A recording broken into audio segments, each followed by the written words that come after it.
नमस्कार, मैं हूं मुकेश पुरोहित और आप देख रहे हैं अपना जाडोल अपनी खबर। आज आपके लिए खुशखबरी लेकर आए हैं। जी हां, 20 मई से जाडोल के सभी प्रतिष्ठान खुल सकेंगे, पर लॉकडाउन के नियमों का पूरा पालन करना होगा। अब बिना पास के आप राजस्थान में कहीं भी सफर कर पाएंगे।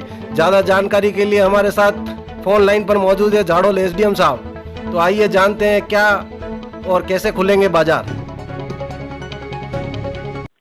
सर, जाडोल न्यूज में आपका स्वागत है। Thank you. सर, 18 मई से लॉकडाउन का चौथा चरण चल रहा है। जैसा कि आप पहले ही बता चुके हैं कि 18 और 19 को 2 दिन व्यवस्थाएं एज इट इज रहेगी, जैसा कि जाडोल में रही है। हाँ और हाँ। उदयपुर अभी रेड जोन में है, वही जाडोल में कोई मरीज नहीं होने की वजह से इसको ग्रीन जोन माना गया है। तो इसके कारण जाडोल के काफी व्यापारी और ये जानना चाहते हैं कि कल बुधवार से जाडोल में कौन कौन सी दुकानें खुलेगी, क्या क्या व्यवस्था रहेगी, किन किन चीजों पे प्रतिबंध रहेगा। हाँ, अभी एक तो मैं इसमें आपको क्लियर करना चाहूंगा कि जाडोल ऑरेंज ग्रीन जोन में नहीं डाला गया है। अपना जाडोल तहसील भी रेड जोन में ही है, क्योंकि उदयपुर के सारे तहसीलों को अपन ने रेड जोन में रखा है, क्योंकि यहाँ बाहर से माइग्रेंट्स आ रहे हैं। इस वजह से पूरे उदयपुर को रेड जोन में रखा गया है। परंतु इसके बावजूद भी अभी सरकार ने समस्त सभी दुकानें खोलने की अनुमति दे दी है।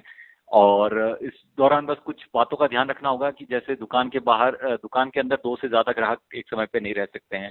बाकी सभी ग्राहक दुकान के बाहर लाइन में इंतजार करेंगे अपना। और उसमें सोशल डिस्टेंसिंग ये पालना, मतलब कि हर 2 लोगों के बीच में 2 मीटर की मिनिमम दूरी रहना आवश्यक है।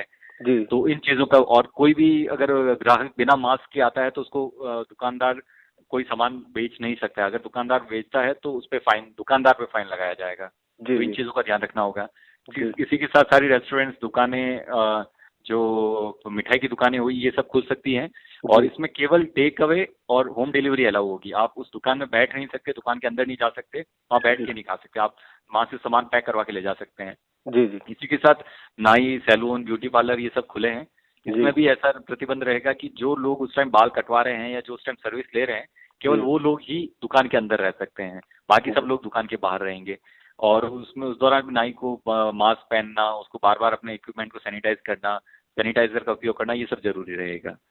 और इसके अलावा कोई भी जो वाणिज्यिक यात्री व्हीकल है, जैसे अपनी यहाँ टैक्सियाँ चलती है या कोई ये ऑटो रिक्शा हो गया, ये सब चीजें अभी अलाउड नहीं रहेगी। बस है, ये भी अभी अनुमति नहीं की गई है।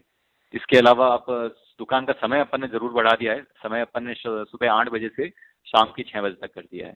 जी, यातायात व्यवस्था में सर काफी समस्या आ रही है लोगों को इधर से उधर जाने में। इवन कि सरकारी लोग जो है, जो ड्यूटी कर रहे हैं कोविड-19 की, वो भी कुछ लोग एक जगह से दूसरी जगह जाते हैं तो उनको बड़ी समस्या आती है। विशेषकर महिलाएं इसमें है जो एक जगह से दूसरी जगह जाती है।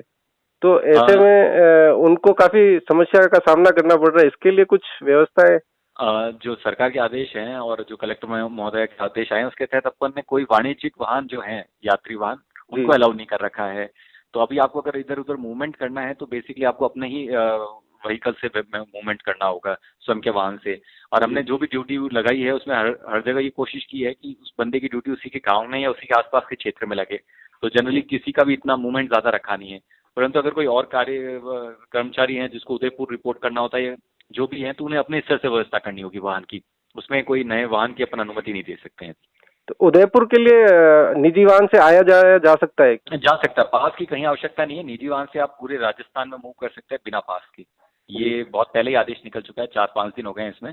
पूरे राजस्थान में आपको किसी को भी पास की आवश्यकता नहीं है। आप कोई भी अर्जेंट जो वर्क है, आपका मेडिकल रीजन हो गए या आपको आपका वहाँ वापस अपने जॉब ज्वाइन करने के लिए वहाँ जाना चाह रहे हैं, तो केवल वैलिड कारण के लिए। ऐसा नहीं कि आप बस अपने परिवार वालों से मिलने जा रहे हैं, इस तरह के रीजन में अलाउड नहीं किए जाएंगे।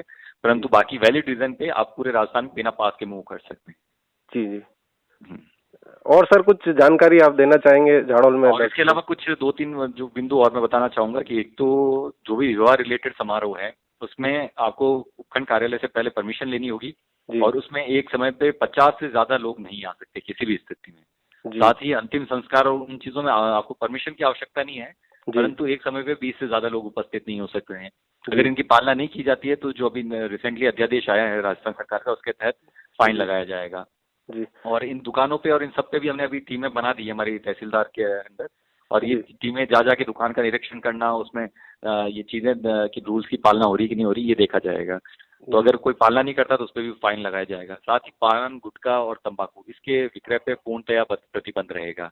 अगर कोई इसको बेचता है तो उस पर कानूनी कार्रवाई भी की जाएगी और उसका सारा स्टॉक जब्त किया जाएगा।